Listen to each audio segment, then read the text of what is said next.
ರೈತರ ಶ್ರೇಯೋಭಿವೃದ್ಧಿಗಾಗಿ ಕೇಂದ್ರ ಸರ್ಕಾರ ಜಾರಿಗೊಳಿಸಿರುವ ವಿಕಸಿತ ಕೃಷಿ ಸಂಕಲ್ಪ ಅಭಿಯಾನವನ್ನು ವಿಜಯಪುರ ಜಿಲ್ಲೆಯ ಬಸವನ ಬಾಗೇವಾಡಿ, ತಿಕೋಟ, ಮಸಬಿನಾಳ ಮತ್ತು ಇಂಗಳೇಶ್ವರ ಗ್ರಾಮಗಳಲ್ಲಿಂದು ಹಮ್ಮಿಕೊಳ್ಳಲಾಗಿತ್ತು.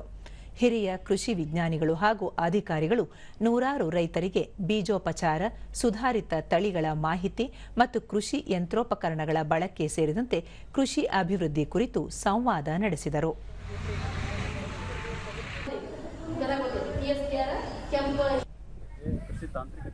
ದೂರದರ್ಶನದೊಂದಿಗೆ ರೈತ ಸಂಗಮೇಶ್ ಅಭಿಯಾನದ ಮೂಲಕ ಕೃಷಿ ತಾಂತ್ರಿಕತೆ, ವಿವಿಧ ಕೃಷಿ ಮಾದರಿ ಸೇರಿದಂತೆ ಹಲವಾರು ಹೊಸ ವಿಚಾರಗಳನ್ನು ತಿಳಿಯಲು ಸಾಧ್ಯವಾಯಿತು ಎಂದು ಹೇಳಿದರು.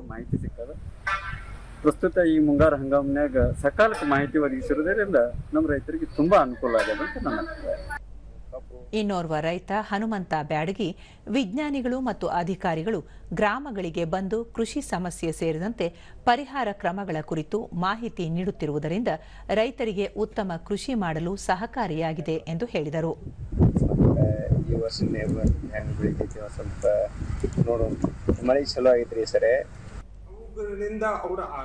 ವಿಜ್ಞಾನಿ ಶ್ರೀಶೈಲ್ ವಸ್ತ್ರದ ವಿಕಸಿತ ಕೃಷಿ ಸಂಕಲ್ಪ ಅಭಿಯಾನದ ಮೂಲಕ ಜಿಲ್ಲೆಯ ಗ್ರಾಮಗಳ ರೈತರಿಗೆ ಕೃಷಿ ಯೋಜನೆಗಳ ಕುರಿತು ಮಾಹಿತಿ ನೀಡುವುದರ ಜೊತೆಗೆ ವಿವಿಧ ಕೃಷಿ ಮಾದರಿಗಳನ್ನು ಪರಿಚಯಿಸುತ್ತಿದ್ದು ಲಾಭದಾಯಕ ಕೃಷಿಗೆ ಉತ್ತೇಜನ ನೀಡಲಾಗುತ್ತಿದೆ ಎಂದು ಹೇಳಿದರು.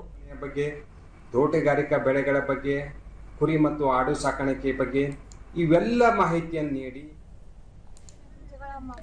ಸಹಾಯಕ ಕೃಷಿ ನಿರ್ದೇಶಕಿ ವಿಜಯಲಕ್ಷ್ಮಿ ಚೌಹಾಣ್ ಮುಂಗಾರಿನ ಹಂಗಾಮದ ಸಂದರ್ಭದಲ್ಲಿ ಅಭಿಯಾನ ಆಯೋಜಿಸಿರುವುದರಿಂದ ರೈತರಿಗೆ ಅಗತ್ಯ ಮಾಹಿತಿಗಳನ್ನು ಸಕಾಲದಲ್ಲಿ ನೀಡಲು ಸಾಧ್ಯವಾಗುತ್ತಿದೆ. ಕುಂದುಕೊರತೆಗಳನ್ನು ನೇರವಾಗಿ ಚರ್ಚಿಸಿ ಸಲಹೆ ಮತ್ತು ಪರಿಹಾರಗಳನ್ನು ಸೂಚಿಸಲಾಗುತ್ತಿದೆ ಎಂದು ಹೇಳಿದರು. ರೋಗಗಳನ್ನು ತಡಿಬಹುದು, ಆ ಮಾಹಿತಿ ನಮ್ಮ ರೈತರಿಗೆ ಗೊತ್ತಿಲ್ಲ.